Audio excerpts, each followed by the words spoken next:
ارحم قرآن academy کے ناظرین، السلام علیکم ورحمۃ اللہ وبرکاتہ۔ معزز ناظرین، نماز میں اور گھر میں پڑھنے کے کلمات۔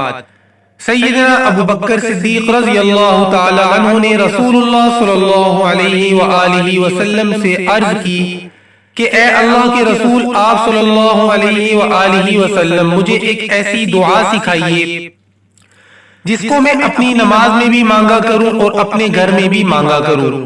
رسول اللہ صلی اللہ علیہ وآلہ وسلم نے فرمایا، یہ کہا کرو، بسم اللہ الرحمن الرحیم، اللہم انی ظلمت نفسی ظلما کثیرا ولا یغفر الذنوب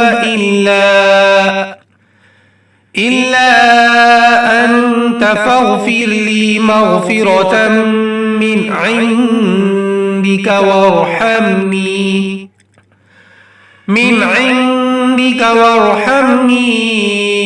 إنك أنت الغفور الرحيم۔